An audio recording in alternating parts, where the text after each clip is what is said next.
Welcome to Hub History, where we go far beyond the Freedom Trail to share our favorite stories from the history of Boston, hub of the universe. This is episode 145, Boston's Dark Days and Eclipses. Hi, I'm Jake. This week, I'll be sharing clips from two classic Hub History episodes inspired by recent headlines. The brilliant sunsets and dramatic TV weather reports inspired by smoke drifting into our area from Canadian wildfires last month got me thinking. There have been at least 3 smoke events in Boston history that caused darkness in the middle of the day and made people wonder if the end of the world was coming. They happened in 1780, in 1881, and in 1950. I'll replay an episode from last summer about these dark days.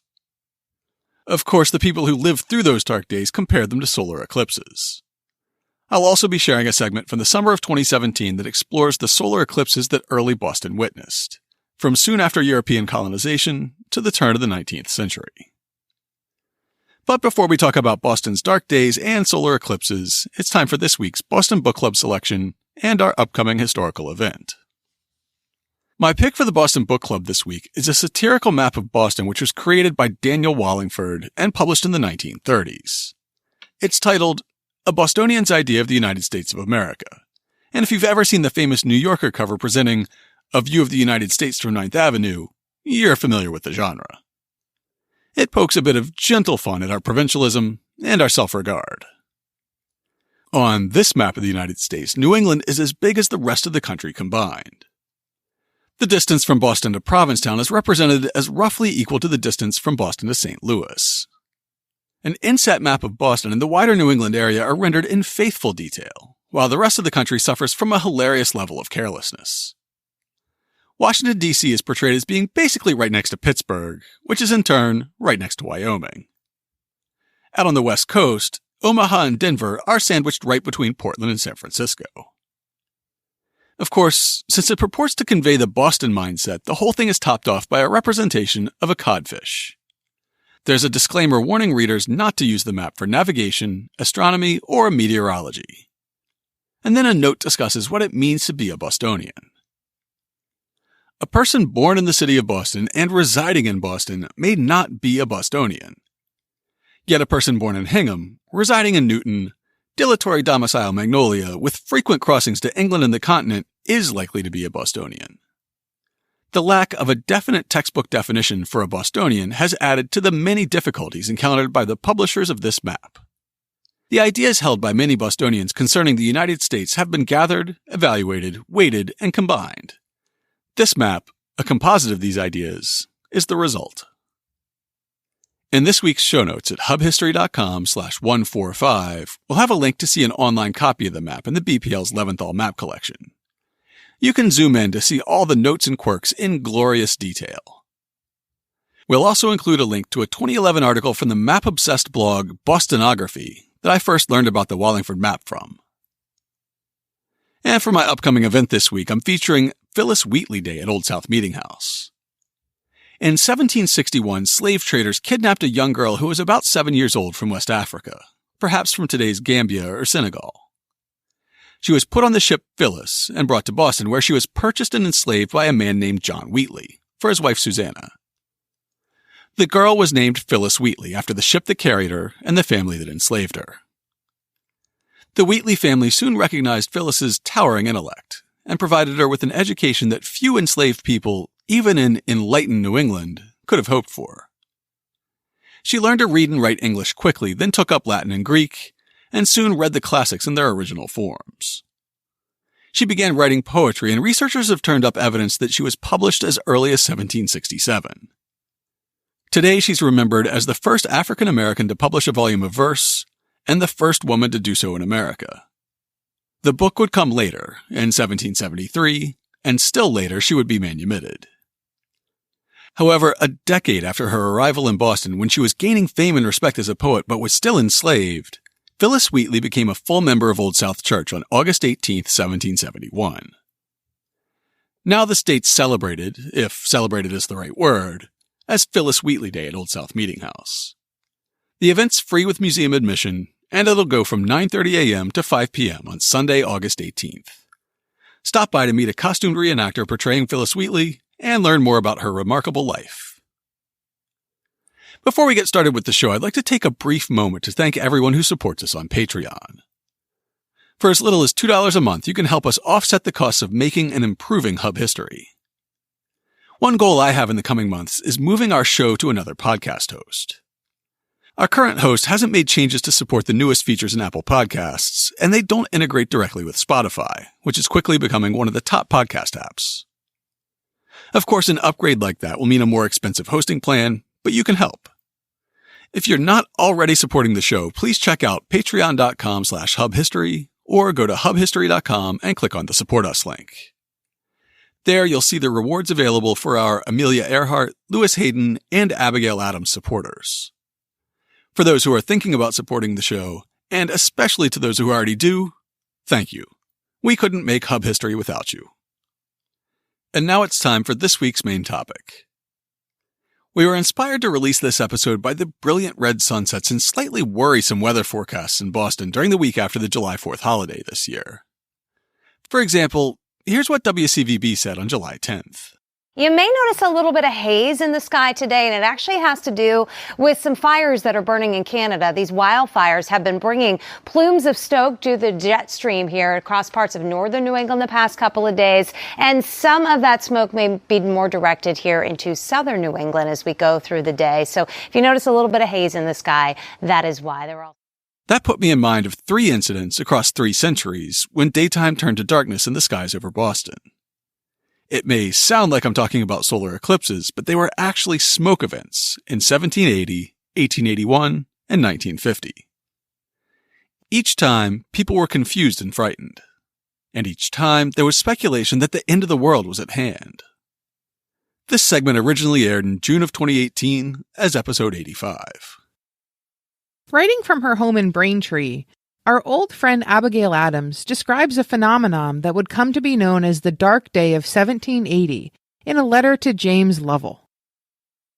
We have had a strange phenomena in the natural world. On Friday, the 19th of May, the sun rose with a thick, smoky atmosphere indicating dry weather, which we had for 10 days before.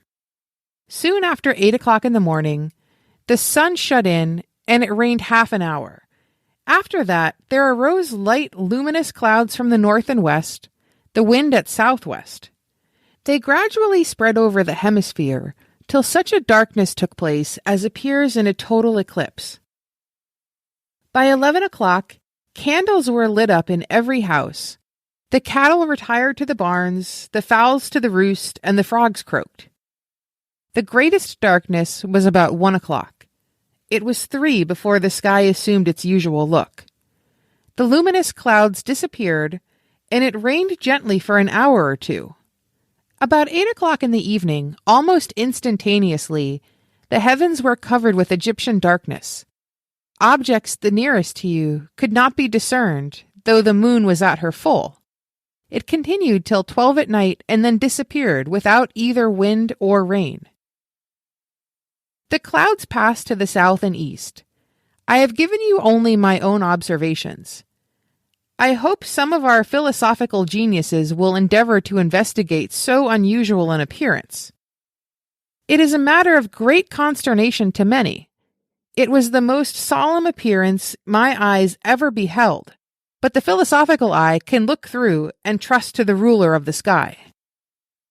An anonymous poet set the events in verse, saying, in part, 19th of May, a gloomy day, when darkness veiled the sky. The sun's decline may be a sign, some great event is nigh. Let us remark how black and dark was the ensuing night. And for a time the moon declined, and did not give her light. A letter in Boston's Continental Journal from someone writing under the name Viator adds a detailed account of the darkest part of the day. About 11 o'clock, the darkness was such as to demand our attention and put us upon making observations. At 11:30, in a room with 3 windows, 24 panes each, all open towards the southeast and south, large print could not be read by persons of good eyes. About 12 o'clock, the windows being still open, a candle cast a shade so well defined on the wall as that profiles were taken with as much ease as they could have been in the night. About 1 o'clock, a glint of light which had continued till this time in the east shut in, and the darkness was greater than it had been for any time before. Between 1 and 2 o'clock, the wind from the west freshened a little, and glint appeared in that quarter. We dined about 2, the windows all open, and 2 candles burning on the table. In the time of the greatest darkness, some of the dunghill fowls went to their roost. Cocks crowed in answer to one another as they commonly do in the night. Woodcocks, which are night birds, whistled as they do only in the dark. Frogs peeped. In short, there was the appearance of midnight at noonday. About 3 o'clock, the light in the west increased, the motion of the clouds more quick, their color higher and more brassy than any time before. There appeared to be quick flashes or coruscations, not unlike the aurora borealis. Abigail Adams' hilariously named uncle, Cotton Tufts, noted the reaction of the less enlightened residents of the area. The vulgar considered it, some as portending great calamities, others as a prelude to the general dissolution of all things. Writing over 100 years later, historian Sidney Purley also colored his version of the events with an apocalyptic tint, saying, "The light of the sun seemed to be almost taken away from the earth, and a strange darkness filled the hours that should have been brightest, bringing fear, anxiety, and awe into the minds of the people who generally believed that it was the darkening of the sun and moon preparatory to the day of the consummation of all things, some perhaps expecting the appearance in the clouds of the Son of Man. It was undoubtedly equal to the darkness that overspread Judea during the hours that our Savior was dying upon the cross." In Boston, one of Reverend Dr. Byles' parishioners sent her servant to him when the darkness was grossest, asking whether or not, in his opinion, it did not portend an earthquake, hurricane, or some other elementary commotion. "Give my respectful compliments to your mistress," facetiously replied the doctor, "and tell her I am as much in the dark as she is." People knew of the prophecy of the darkening of the sun and moon, and ignorant and learned alike were not certain that this was not at least a token of the dreadful day of universal destruction. Melancholy and awe filled most minds, many thinking that the sun of mercy had set, and that the night of despair, of judgment, and the end of all things was at hand. People gazed upon each other in wonder and astonishment. It was popularly believed that the Revolutionary War, which for more than 5 years had been waged, was the fulfillment of that other prophecy that announces wars and rumors of wars as coming before the great and dreadful day of the Lord. A sort of superstitious horror brooded over all the people. It influenced the minds of all classes, of the strong and learned as well as the weak and ignorant. Though Purley may have overstated things somewhat, there certainly were folks in New England who believed the end was at hand. An 1839 article in Hayward's New England Gazetteer recalls the reaction of Senator Abraham Davenport when the skies began to grow dark in Hartford. The 19th of May, 1780, was a remarkable dark day. Candles were lighted in many houses, the birds were silent and disappeared, and the fowls retired to roost. The legislature of Connecticut was then in session in Hartford. A very general opinion prevailed that the day of judgment was at hand. The House of Representatives, being unable to transact their business, adjourned. A proposal to adjourn the council was under consideration. When the opinion of Mr. Davenport was asked, he answered, "I am against an adjournment. The day of judgment is either approaching, or it is not. If it is not, there is no cause for an adjournment. If it is, I choose to be found doing my duty. I wish, therefore, that candles may be brought." Davenport was truly living up to the message of that old bumper sticker, "Jesus is coming. Look busy." Hundreds of miles away in New Jersey, where the effect wasn't as strong, George Washington recorded the event in his journal. Heavy and uncommon kind of clouds, dark and at the same time a bright and reddish kind of light intermixed with them, brightening and darkening alternately. This continued till afternoon when the sun began to appear. Further evidence that Sidney Purley did not give nearly enough credit to the people of the 18th century, especially the strong and learned people, comes from Samuel Williams.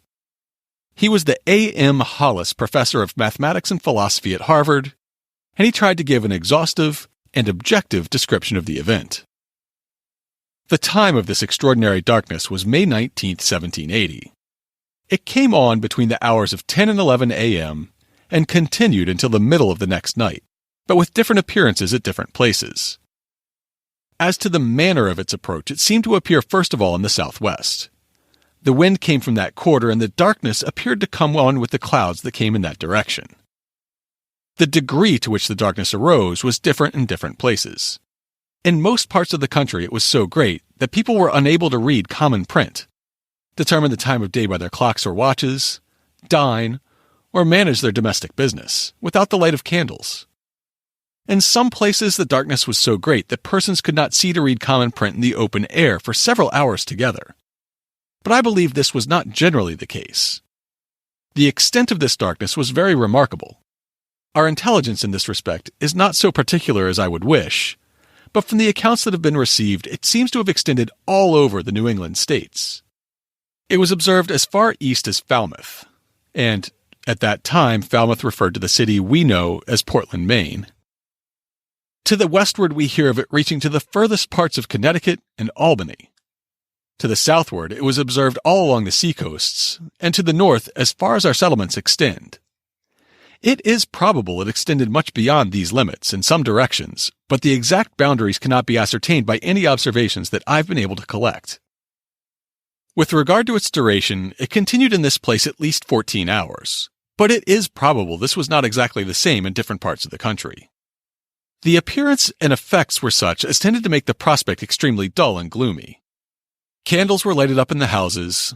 The birds, having sung their evening songs, disappeared and became silent. The fowls retired to roost. The cocks were crowing all around, as at break of day. Objects could not be distinguished but at very little distance, and everything bore the appearance and gloom of night. Being a scientifically minded professor, Williams also took lots of measurements of temperature and barometric pressure, observing that they were experiencing what we would call a high-pressure system, and that the temperature was slightly lower than normal. He noted reports that there was a broad strip of black scum left behind on the banks of rivers and the seashore after the dark day. There were scattered showers throughout the area, and Williams quotes a resident of Ipswich as saying, "He found the people much surprised with the strange appearance and smell of rainwater, which they had saved in tubs. Upon examining the water, I found," says he, "a light scum over it, which, rubbing between my thumb and finger, I found to be nothing but the black ashes of burnt leaves. The water gave the same strong sooty smell which we had observed in the air." Williams confirmed that he also thought the residue on the waters was black ashes of burnt leaves without any sulphurous or other mixtures. Continuing his observations, he recounted, "I put out several sheets of clean paper in the air and rain. When they had been out 4 or 5 hours, I dried them by the fire. They were much soiled and became dark in their color, and felt as if they had been rubbed with oil or grease. But upon burning them, there was not any appearance of sulphurous or nitrous particles." Now, what we have going on here is some POHEC. That would be problem, observation, hypothesis, experiment, and conclusion. 1780 wasn't the first time that a dark day was recorded in Boston, and it wouldn't be the last.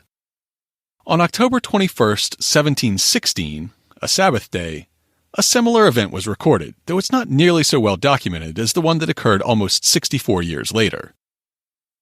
Several sources we found said that Cotton Mather was so intrigued by the dark day that he sent an account of it to the Royal Philosophical Society in London, but we haven't been able to track down a copy of the account itself. One of the only primary sources we could find was this diary entry from Stephen Jacques of Newbury, Mass.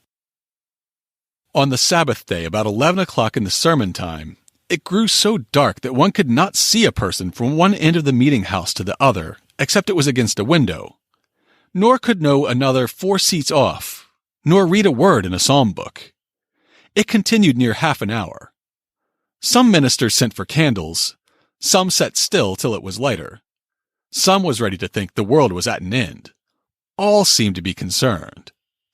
It was a time when the air was very full of smoke. It came daily down when it was a southwest wind, and the wind being now, as I remember, at east, which might bring the smoke back, and dark clouds pass over, as it being cloudy weather. I was an eyewitness of this myself.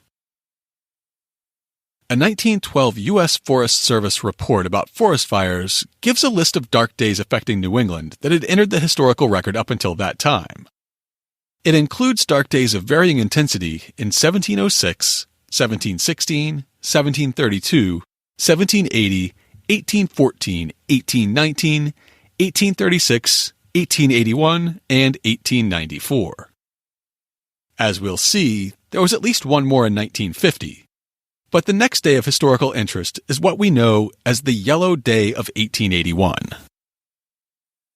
On September 6, 1881, Emily Dickinson opened a letter to Mary Bowles with the words, "I give you only a word this mysterious morning in which we must light the lamps to see each other's faces." On September 7th, the Boston Globe described what that mysterious morning was like.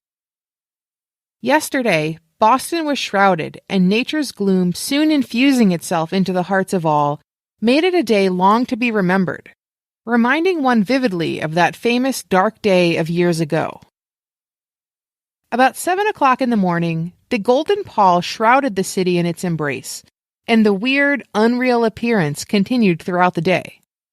As one approached a doorway from within and glanced out upon the sidewalk and street, it was difficult to dispel the illusion that an extensive conflagration was raging near, and that it was the yellow, gleaming light from the burning houses that produced the singular effect. Before long, darkness began to fall and lamps had to be lit, as Harper's Magazine relates. The singular light, which to many persons seemed to be brassy rather than golden, produced extraordinary effects. Although the air appeared to be unusually bright, the light was painful to the eyes, and it was difficult to read or write without artificial light. One person, busily writing, found himself gradually moving out upon the piazza into the open air. His neighbor, reading by the open door, found his eyes tired, as if reading in the late twilight, and he abandoned his book. The village merchant nearby could not see to attend to his business, and at 11 o'clock in the morning lighted his lamps, which burned with a white spectral glare, like the electric lights. Writing in forgotten New England, Ryan W. Owen continues the tale. By noon, the skies had darkened to the point that the birds were seen roosting, and people so accustomed to relying on natural light during their 19th century days reached for artificial lights to light their offices and homes. Early afternoon trains left Boston with lamps lit, and the railroad men were seen leaving the depots with their lit lanterns in hand, a scene usually only seen on evening and night trains. People were already on edge because a great comet had dominated the skies from late May to late September. C/1888 K1, as it's scientifically designated, was first spotted from the southern hemisphere in May, then viewed from the northern hemisphere starting in mid-June. It was the first comet to be successfully photographed, and it's sometimes described as the brightest comet in recorded history. It was so bright that the long tail could be seen sweeping across the sky even in the middle of the day. Just a few weeks after the comet had passed out of view, the skies turned yellow. Was this some terrible side effect of passing through the comet's tail? Or was it something worse? A few people worried that the world might be ending, as they remembered the prophecy attributed to 16th century soothsayer Mother Shipton that said, "The world to an end shall come in 1881. However, that prophecy had been invented for an 1862 book, and it wasn't something she ever said. However, that didn't stop people from worrying. Ryan W. Owen describes how Bostonians reacted as light receded from the world. So many Bostonians rushed to the Equitable Building to view the strange day from its high roof, that the roof had to be closed to further visitors in the afternoon. people sought explanations for what they were witnessing. The calmest theories blamed forest fires raging in Canada or Michigan, combining with fog and overcast skies in New England. Others attributed the yellowish hue to large amounts of pollen in the air from pine and fir trees. Many fretted about the skies, and more than a few feared that the Judgment Day was at hand. Some took this even further. Groups of Second Adventists in Worcester, Woonsocket, and Hartford were seen wearing their ascension robes to local schoolhouses, where they awaited the world's end. More than a few whispered that the saffron curtain was the sign of a divine judgment for the July 1881 shooting that had left President Garfield ailing in New Jersey. Harper's describes the, perhaps apocryphal, religious concern in one neighboring community. A rural deacon, pallid with terror, declared that he believed the end of the world to be at hand, but he was evidently overcome with fear. "Why, Brother Jehiel," said a neighbor, "I suppose 'tis. But what then? You always said you wanted to be in heaven, and I guess you'll be there before dinner. You ought to be happy anyway." But it was evident that even Brother Jehiel did not wish such happiness to be thrust upon him too suddenly. This time, the cause was quickly known. Observers again smelled smoke and saw the sooty residue left behind by the yellow air.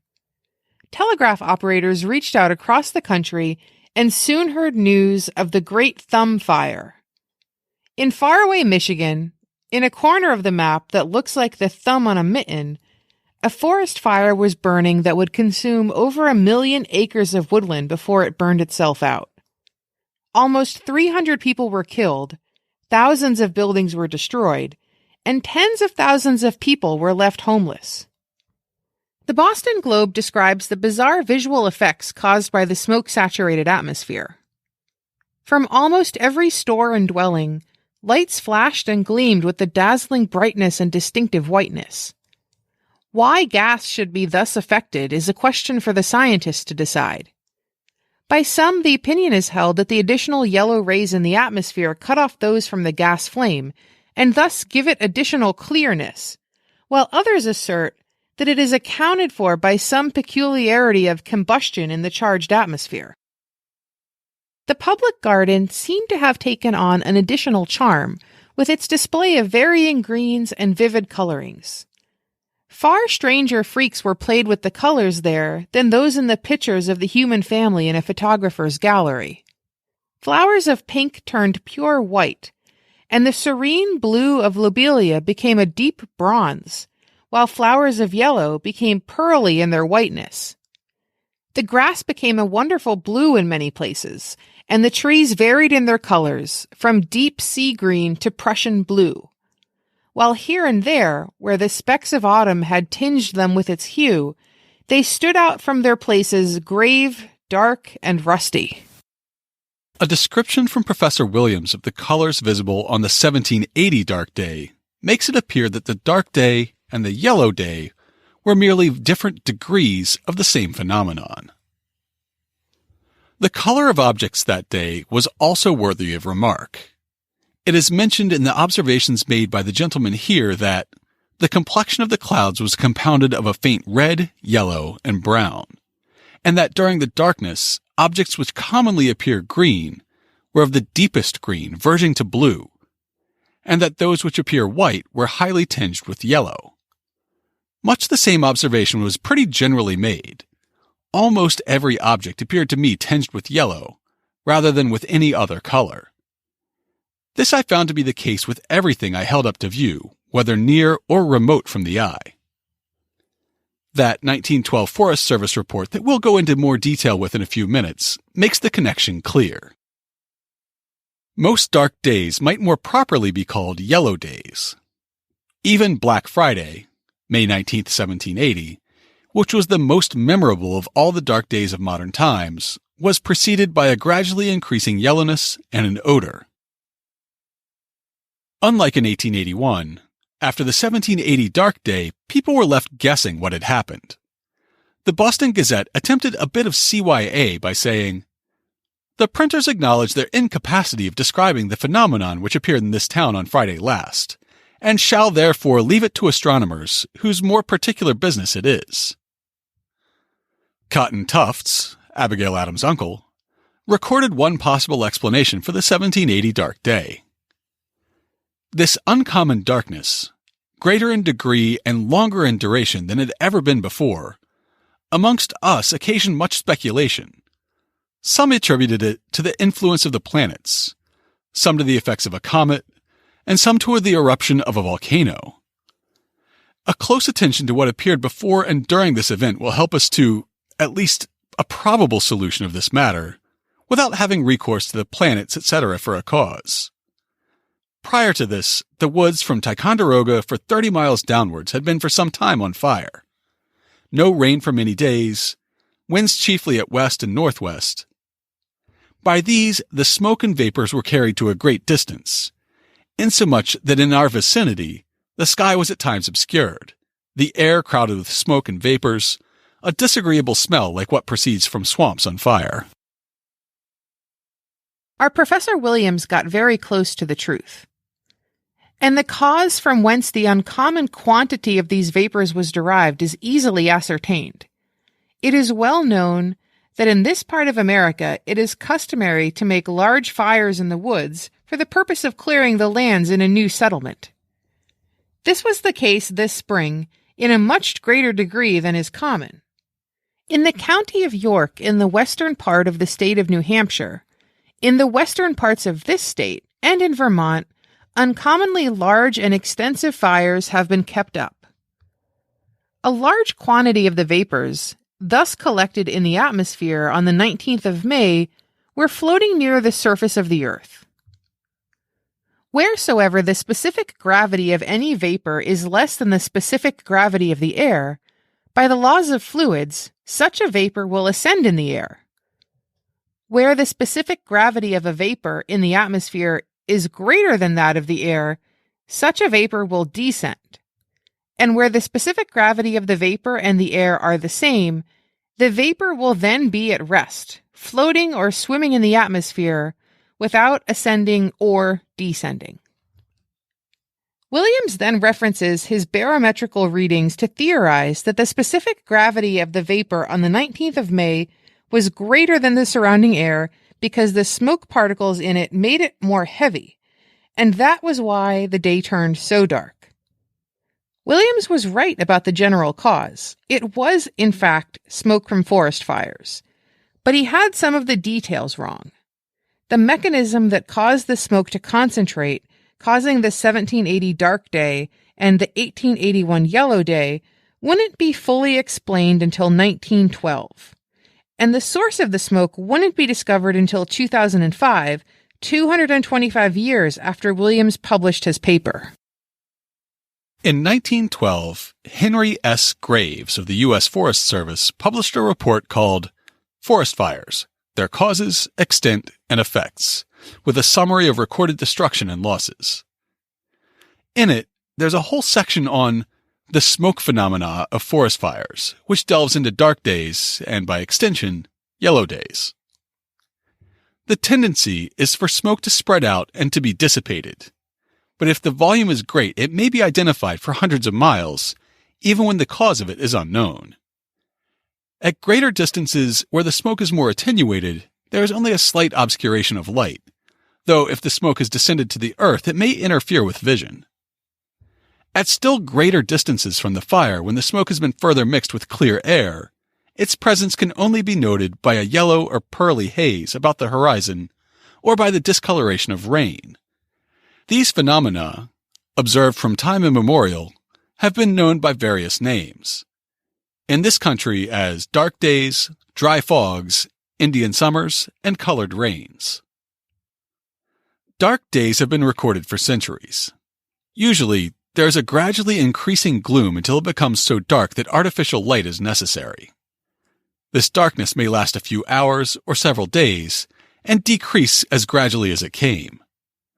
We are now able to show that dark days are due to dense smoke in the atmosphere, and that in this country, forest and prairie fires have been the causes. In other countries, peat fires and volcanic eruptions have also furnished smoke to produce dark days, but such cases are more rare. Theories advanced in olden times that dark days are caused by solar eclipses or by the transit of inferior planets across the solar disk are ridiculous. Since a total solar eclipse seldom lasts over 5 minutes, and a transit of Venus, the largest and nearest of the inferior planets, is barely visible to the naked eye, and would not cause a diminution of light or heat that would be measurable. If any consideration of such theories were necessary, it would be sufficient to point out that the dark days of modern history have not been coincident with either eclipses or transits.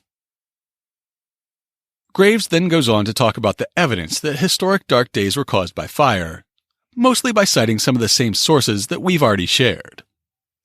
Having demonstrated the cause, he then lays out an argument for why New England, and Boston in particular, have experienced more dark days than other areas of the continent. New England easily leads in the phenomena of very dark days, and several of the most pronounced have affected practically the same area. The tracks of many air currents and storm centers converge toward this area from all over the United States, and sometimes meet an opposing storm from the east or northeast. It therefore seems that dark days are caused by the banking up of smoke-laden air. The greatest forest fires have occurred in the northern states, and the winds, transporting the smoke eastward, flow over the New England states. At such a time, if a nor'easter flows in from the ocean and banks up a smoke-laden stratum, increasing its thickness and density, it is evident that obscurity and perhaps darkness will result. In the paper, Graves included a map of the northeastern United States, stretching from Michigan to Maine and from Kentucky to Delaware. Over the New England states, a series of concentric circles outlined the extent of the historically recorded dark days from 1706 to 1910. If you've ever looked at a weather report during the middle of a classic nor'easter, you'll recognize the sweep of the jet stream down from Canada and the swirling pattern the map of New England's dark days traces with the bullseye directly over Boston. Pulling a quick description from Wikipedia, a nor'easter is a macro-scale cyclone. The name derives from the direction of the strongest winds that will be hitting an eastern seaboard of the northern hemisphere. As the cyclonic air mass rotates counterclockwise, winds tend to blow northeast to southwest, over the region covered by the northwest quadrant of the cyclone. They thrive on converging air masses, the cold polar air mass and the warmer air over the water, and are more severe in winter where the difference in temperature between these air masses is greater. If a fire happens particularly late in the season, or a nor'easter happens particularly early, the two can coincide. In that case, the smoke from the fire won't blow out over the ocean and dissipate. Instead, the smoke carried on the cold jet stream runs into the wet, heavy air circulating over the ocean like a car running into a tree. It keeps on piling up heavier and denser until the day turns dark. With modern fire control policies and techniques, northern forests are less likely to be torn by fires that consume tens of thousands or even millions of acres.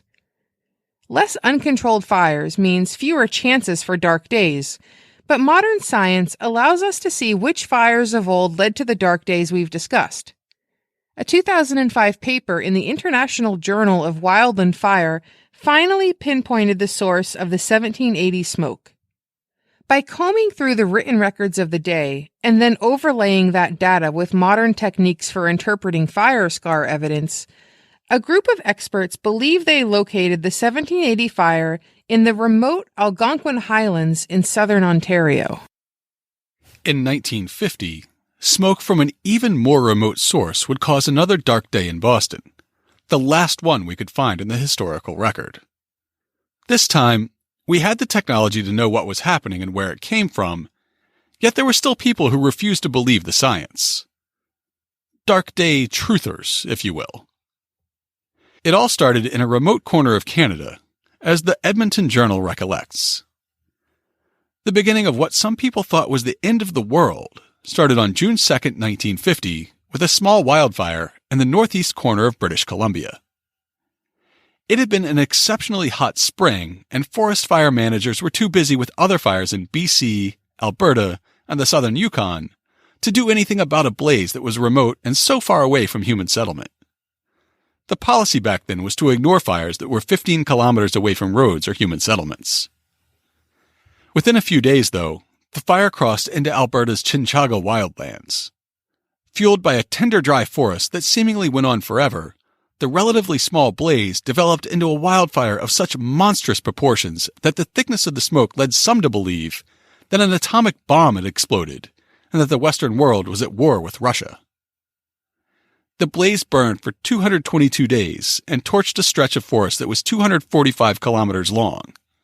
It was, and still is, the biggest forest fire to hit Canada in modern times.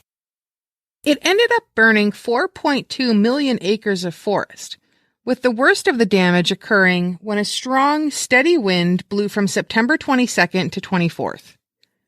On the 24th and 25th, that cool, steady wind ran into the warm, wet breeze circling off the coast of New England.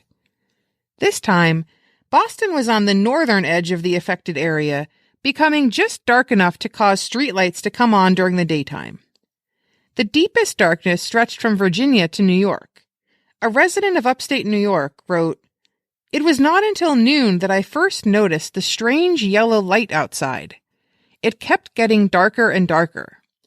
This strange, hot tawny color at the zenith had the quality of a yellow August afterglow, yet different. By 2 p.m., it was almost like night. In the west, deep blue-black clouds. Then the sky went from Mars violet up to tawny orange.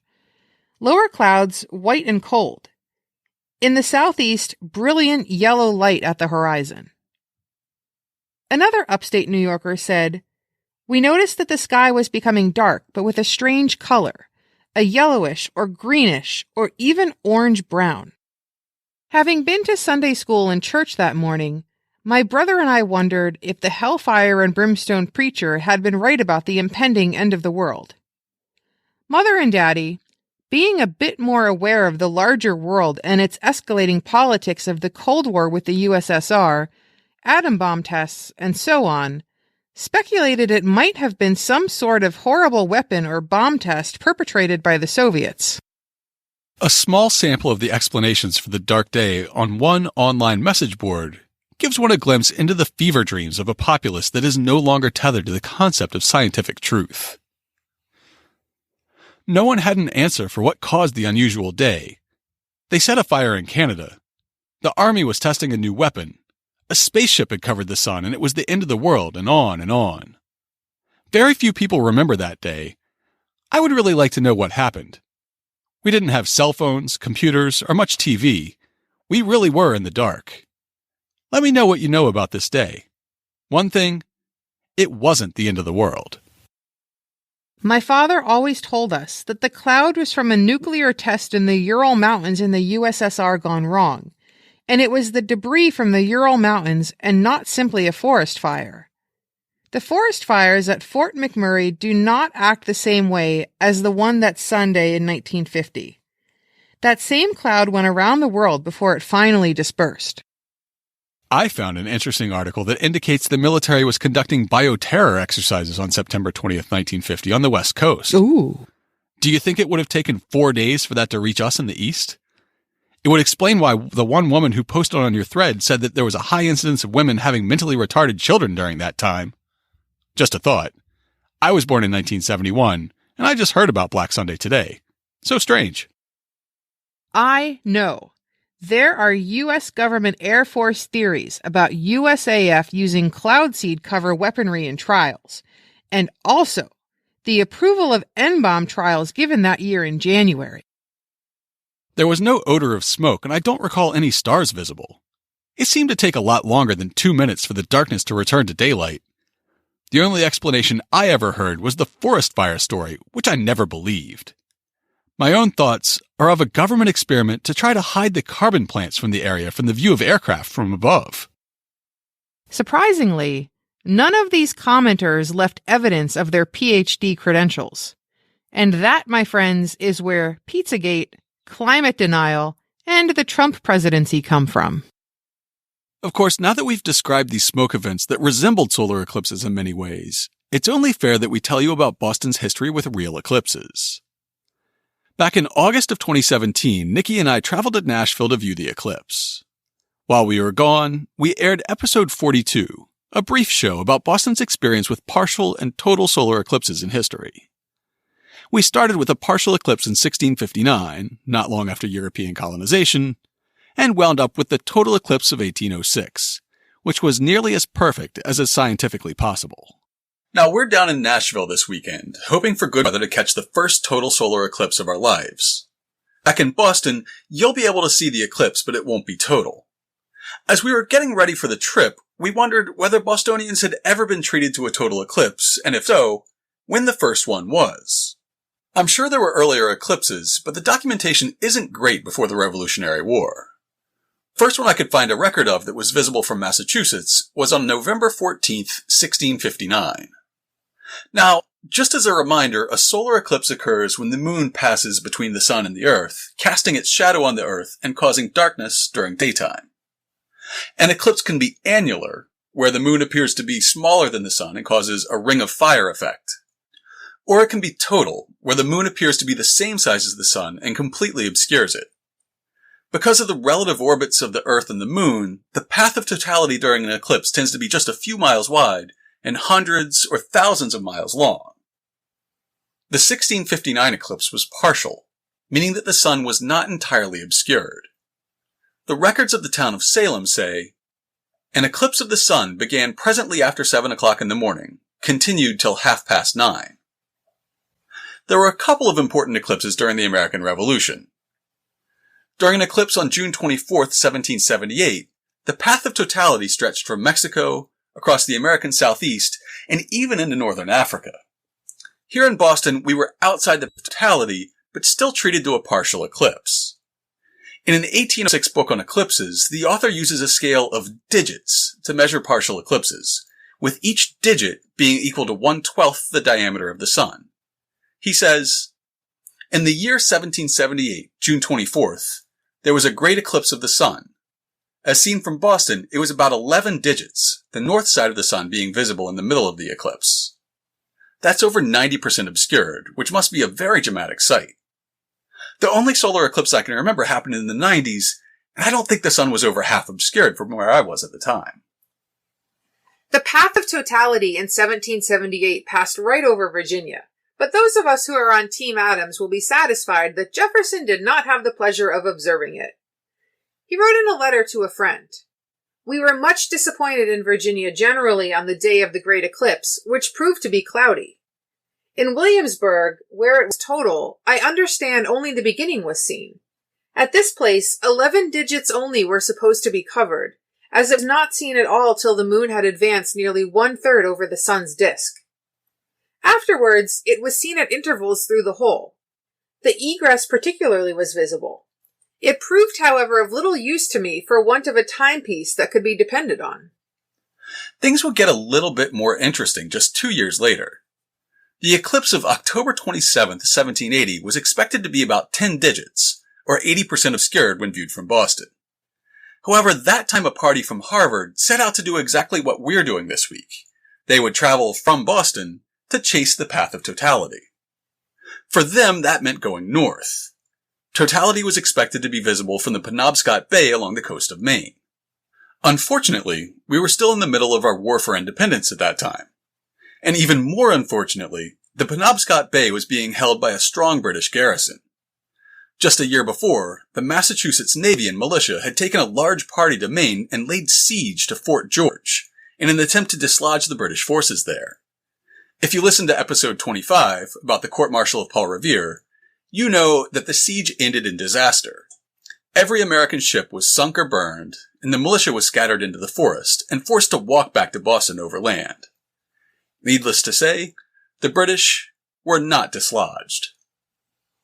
Now, a professor of mathematics named Samuel Williams convinced John Hancock to write a letter to the British commander of that same fort, Colonel Campbell, asking for safe passage for Williams and his party to observe the eclipse from that area. Surprisingly, Campbell agreed, though he placed strict limits on where the party would be allowed to land, as he didn't entirely trust any ships from Massachusetts after the hijinks the previous summer. Williams was also able to convince the Massachusetts Board of War to fit out the state galley with proper stores and accommodation for the conveyance of the Reverend Samuel Williams, Halcyonian Professor of Mathematics and Natural Philosophy at the University of Cambridge, and such attendants as he may think proper to take with him, to make the aforesaid observation on the central and total eclipse of the sun. Upon arriving in Maine, Colonel Campbell refused to allow the party to set foot on the mainland, instead forcing them to land on a large island in Penobscot Bay. Though disappointed that he wouldn't have freedom of movement, Williams calculated that the island was within his desired area. Unfortunately, the maps he had been given to work with contained a slight inaccuracy, and he was actually just a few miles outside the path of totality. The longitude of the place of our observation agrees very well with what we had supposed in our calculations, but the latitude is near half a degree less than what the maps of this part of the country had led us to expect. On this account, our situation, instead of falling within the limits of total darkness, proved to be very near the southern extremity. Despite this setback, he made detailed scientific observations of the eclipse that would be useful for geographers and to improve ocean navigation. He also took a moment to step back and reflect on the magnificence of the event. From the beginning of the eclipse unto the time of the greatest obscuration, the color and appearance of the sky was gradually changing from an azure blue to a more dark and dusky color, until it bore the appearance and gloom of night. As the darkness increased, a chill and dampness was very sensibly felt. In 1 hour and 19 minutes, when the light and heat of the sun were rapidly decreasing, there fell 2/3 as much dew as fell the night before or the night after the eclipse. To this we may add, so unusual a darkness, dampness, and chill in the midst of day seemed to spread a general amazement among all sorts of animals. Nor could we ourselves observe such unusual phenomena without some disagreeable feelings. Finally, in 1806, Boston was treated to a total solar eclipse, the first since Europeans settled on Massachusetts Bay. It came on June 16th, just after 11 a.m. NASA's eclipse calculator tells me that at my house, totality would have begun at 11:10 and lasted for 4 minutes and 42 seconds. An 1860 article in the New York Times describes the event.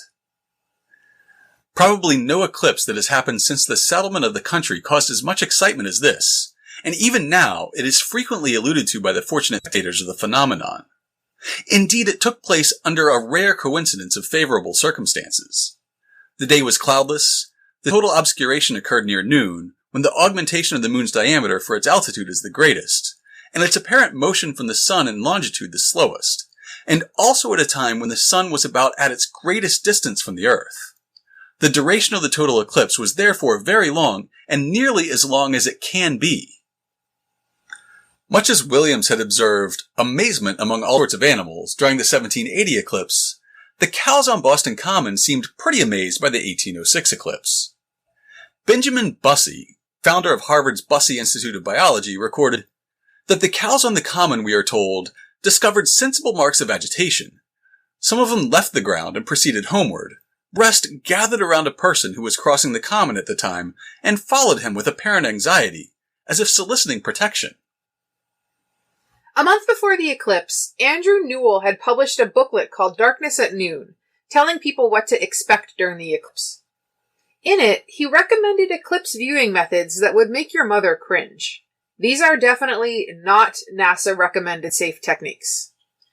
Newell first says that if you don't have access to a telescope, perhaps the best substitute is one of the dark glasses of a common quadrant.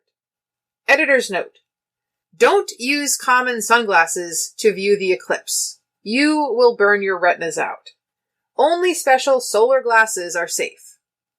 Newell then goes on to recommend using a mirror to reflect the sun into the dark glass of a common quadrant. Don't do this either. The author then goes on to offer perhaps the worst advice of all. Those who are not possessed of any of the contrivances above mentioned must have recourse to a piece of common window glass, smoked on both sides sufficiently to prevent any injury to the eye. The glass should be several inches square to be used with good advantage, and it will be much more convenient than a small piece. The smoke of a common lamp is probably the best for this purpose, as the glass will not be so liable to crack. If you want to observe Monday's eclipse a little more safely, Boston Public Library is making solar eclipse glasses available at most of their branches on a first-come, first-served basis. Many branches will also have educational programs about eclipses. Call your local branch to see what they have planned. You can also make a safe viewer if you're crafty. An improvised pinhole camera will work, and the lens of your binoculars can be used to project an image of the sun onto a piece of cardboard. If all else fails, stand under a tree and look down. Between the shadows of the leaves, tiny images of the partially eclipsed sun will be projected onto the ground. Our partial eclipse will begin at 1:28 on Monday, August 21st. The maximum extent of the eclipse will be reached at 2:46 p.m., and at its peak, the sun will be 63% obscured.